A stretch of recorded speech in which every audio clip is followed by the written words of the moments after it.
Hello everyone, welcome back to this channel. I hope you all are doing great and learning English every single day. So আজকের video topic হলো rather. তো এই video থেকে আপনারা শিখবেন রাদারকে কিভাবে আমরা আলাদা আলাদা 5 রকম সিচুয়েশনে ব্যবহার করতে পারি। কারণ এই রাদার নিয়ে অনেকেরই অনেক রকম কনফিউশন থেকে থাকে। কারণ আমরা বুঝতে পারি না যে কখন রাদার ইউজ করতে হবে, কখন আবার উড রাদার বা রাদার দ্যান অথবা অর রাদার। তো এইগুলোর ব্যবহার নিয়ে আমাদের কিন্তু সবসময় একটা কনফিউশন থেকেই থাকে। তো তাই আজকের ভিডিওতে আমি আপনাদের সাথে রাদারের এই সমস্ত ব্যবহারগুলো শেয়ার করব। তো আজকের ভিডিওটা দেখার পর আপনাদের রাদার নিয়ে এই সমস্ত কনফিউশনগুলো দূর হয়ে যাবে। সো ভিডিওটা স্কিপ না করে একদম প্রথম থেকে শেষ পর্যন্ত দেখুন। আই হোপ আজকের ভিডিওটা থেকে আপনারা অনেক কিছু শিখতে পারবেন। তো চলুন দেরি না করে আজকের ভিডিওটা শুরু করা যাক। ফার্স্ট হলো রাদার। রাদার রাদার আমরা এই ধরনের বাক্যগুলো বলতে ব্যবহার করতে পারি, যেমন সে অনেক বেশি সুন্দর, তুমি অনেক বুদ্ধিমান, সে অনেক ফর্সা। এই ধরনের বাক্যগুলো বলতে হলে আমরা রাদারের ব্যবহার করতে পারি। ওকে, সেখানে রাদার মানে বোঝাচ্ছে অনেক বেশি। অনেক বেশি কথাটা বলতে আমরা রাদারের ইউজ করব। যেভাবে আমরা ভেরি ওয়ার্ডটা কোনো কিছু অনেক বেশি বোঝাতে ইউজ করি, ঠিক সেইভাবে আমরা রাদারের ব্যবহার করতে পারি। তো চলুন এবার এই বাক্যগুলো ইংলিশে দেখা যাক। ফার্স্ট রয়েছে সে অনেক বেশি সুন্দর। এই বাক্যটা ইংলিশে হবে she is rather beautiful. She is rather beautiful. এই বাক্যটা এরকমও বলা যায় যে শি ইজ ভেরি বিউটিফুল, মানে সে অনেক বেশি সুন্দর। ওকে, তো ভেরি ওয়ার্ডটা না ইউজ করে আমরা সেন্টেন্সে রাদার ওয়ার্ডটাও ব্যবহার করে এই ধরনের বাক্যগুলো বলতে পারি। সে অনেক বেশি সুন্দর, সি ইজ রাদার বিউটিফুল। তুমি অনেক বুদ্ধিমান, তুমি অনেক বুদ্ধিমান, you are rather intelligent, you are rather intelligent. সে অনেক ফর্সা বা সে অনেক বেশি ফর্সা, she is rather fair, she is rather fair. আজকে অনেক ঠান্ডা, আজকে অনেক ঠান্ডা, it's rather cold today, it's rather cold today. One more example, America অনেক দূর, আমেরিকা অনেক দূর, America is rather far, America is rather far, মানে আমেরিকা অনেক দূর। তো এটা হলো রাদারের ফার্স্ট ব্যবহার। রাদারকে আমরা আরো একটা কন্ডিশনে ব্যবহার করতে পারি, যেমন এখানে আপনারা স্ক্রিনে বাক্যগুলো দেখতে পাচ্ছেন। এখানে রয়েছে বরং সে আমাকে ঘৃণা করে, বরং আমি তোমাকে সাহায্য করেছিলাম, তারা বরং আমাকে বাঁচিয়েছিল। মানে এখানে এই প্রতিটা বাক্যে বোঝাচ্ছে এমন কিছু যেটা কিনা আনএক্সপেক্টেড, যেটা আমরা এক্সপেক্ট করি না। সো এরকম কিছু হলে রাদারের ব্যবহার হয়ে থাকে। এখানে রাদারের বাংলা অর্থ হলো বরং। ওকে, এখানে প্রথম বাক্যটা রয়েছে বরং সে আমাকে ঘৃণা করে, রাইট? তো এই বাক্যটা ইংলিশে হবে সি রাদার হেটস মি, মানে বরং সে আমাকে ঘৃণা করে। এই ধরনের বাক্যগুলো বলতে হলে আমরা সিম্পল একটা স্ট্রাকচার ফলো করতে পারি। স্ট্রাকচারটা হবে subject plus rather plus verb plus object. Okay, এখানে আমি স্ট্রাকচারটা বললাম যাতে আপনাদের এই ধরনের বাক্যগুলো বলা মনে থাকে, যে এই ধরনের বাক্যগুলো আপনারা কিভাবে সহজে বলবেন। সো এই স্ট্রাকচারটা ফলো করে এই ধরনের বাক্যগুলো খুব সহজে বলা যায়। এবার পরের বাক্যটা এখানে দেখুন। এখানে রয়েছে বরং আমি তোমাকে সাহায্য করেছিলাম, বরং আমি তোমাকে সাহায্য করেছিলাম। I rather helped you, I rather helped you, মানে বরং আমি তোমাকে সাহায্য করেছিলাম, তারা বরং আমাকে বাঁচিয়েছিল। দে রাদার সেভড মি, তুমি বরং এখানে আসোনি। You rather didn't come here, you rather didn't come here, বরং সে আমাকে বোকা বানিয়েছে। He rather made me fool, he rather made me fool, মানে হলো বরং সে আমাকে বোকা বানিয়েছে। তো এই প্রতিটা বাক্যে আপনারা বুঝতে পারছেন যে এমন একটা কাজ যেটা কিনা আনএক্সপেক্টেড, এরকম কিছু হয়েছে বোঝাতে আমরা রাদারের ব্যবহার করতে পারি।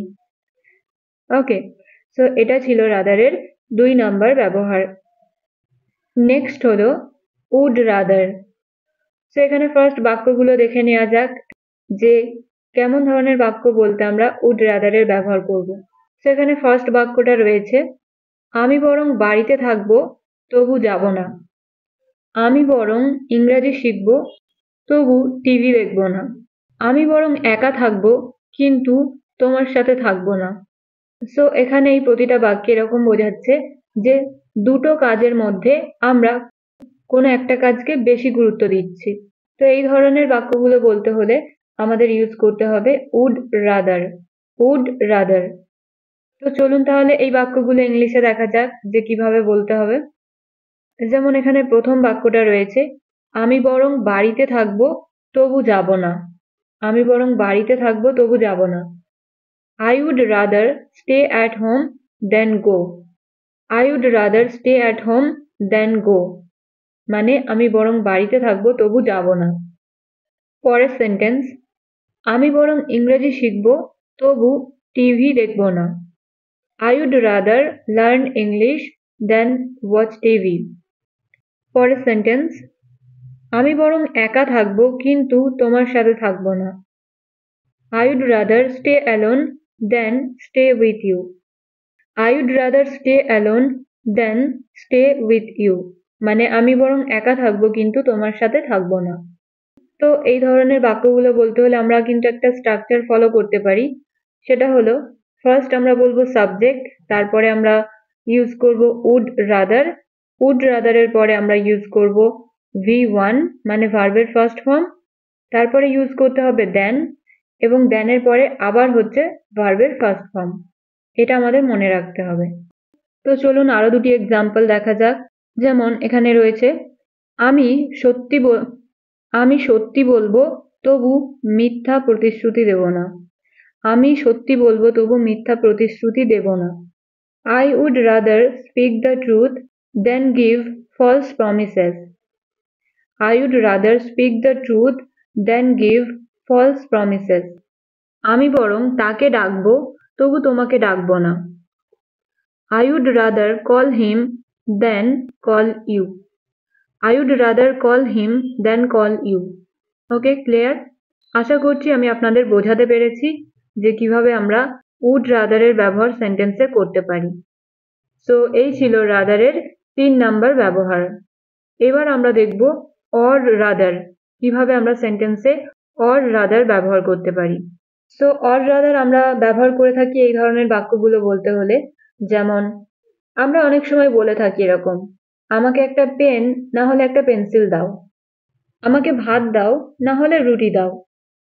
এরকমও আমরা বলে থাকি। আবার আমরা এরকমও বলে থাকি যে একটি বই নাও না হলে দুটি বই নাও। তো এইরকম ধরনের কথাগুলো কিন্তু আমরা বলে থাকি, রাইট? তো এই ধরনের বাক্যগুলো বলতে হলে আমাদের সেন্টেন্সে ব্যবহার করতে হবে or rather. or rather. তো এখানে or rather ব্যবহার হচ্ছে না হলে বা নইলে এই কথাটা বোঝাতে। ওকে, তো চলুন এই বাক্যগুলো ইংলিশে দেখা যাক। এখানে প্রথম বাক্যটা রয়েছে, আমাকে একটা পেন দাও না হলে একটা পেন্সিল দাও। আমাকে একটা পেন না হলে একটা পেন্সিল দাও। তাহলে এই বাক্যটা ইংলিশে হবে, give me a pen or rather a pencil. give me a pen or rather a pencil. আমাকে ভাত দাও নইলে রুটি দাও, অথবা আমাকে ভাত দাও না হলে রুটি দাও। give me rice or rather bread. give me rice or rather bread. একটি বই নাও না হলে দুটি বই নাও। একটি বই নাও না হলে দুটি বই নাও। take one book or rather two. take one book or rather two. So I hope আপনারা বুঝতে পারছেন যে কিভাবে or rather আমরা সেন্টেন্সে ব্যবহার করে এই ধরনের বাক্যগুলো বলতে পারি। ওকে, সো পরের এক্সাম্পলটা হলো, আমাকে একটি কেক দাও না হলে একটি মিষ্টি দাও। give me a cake or rather a sweet. give me a cake or rather a sweet. মানে আমাকে একটি কেক দাও না হলে একটি মিষ্টি দাও। পরের এক্সাম্পল, দুটি আম আনো না হলে তিনটি আম আনো। দুটি আম আনো না হলে তিনটি আম আনো। এই বাক্যটা ইংলিশে এরকম হবে, bring two mangoes or rather three. bring two mangoes or rather three. So যেহেতু সেন্টেন্সটাতে একবার ম্যাঙ্গো ওয়ার্ডটা ইউজ হয়েছে, আর দ্বিতীয়বার ইউজ না করলেও হবে।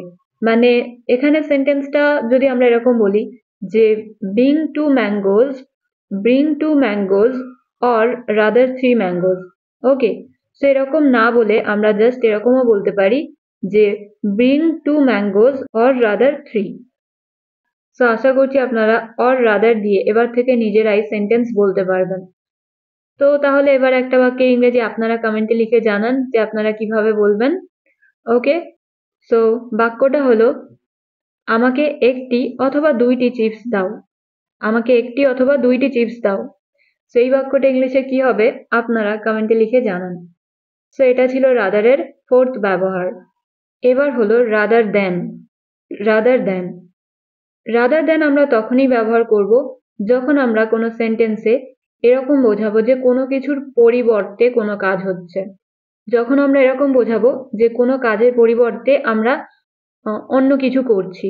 ওকে, যেমন এখানে বাক্যগুলো রয়েছে, সে সরি বলার পরিবর্তে চেঁচাতে শুরু করেছিল।